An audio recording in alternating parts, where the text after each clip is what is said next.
Asamilone Lapuana raje kene Rasek long peneke Non puta teng ne une Bang bardamune Mahanay tanang lidune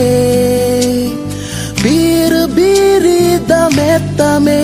Nang son thot ke longune Nang menta ko son lone Nang chipong ta ko nat lone Nang nong nam ko pilone Char nam ne nang chini ne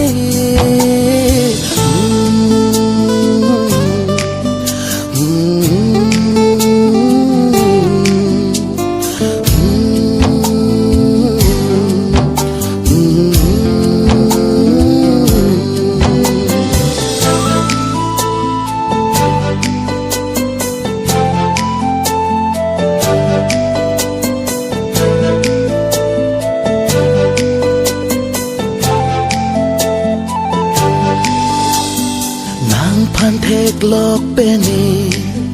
do thek the sang thek the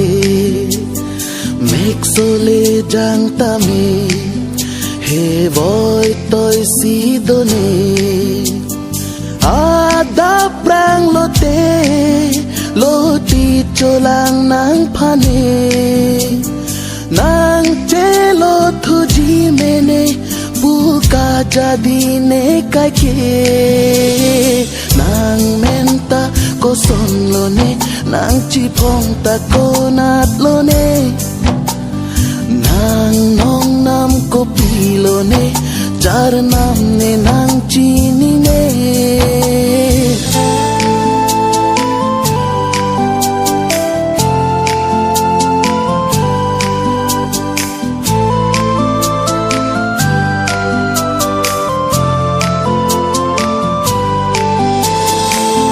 Kang hono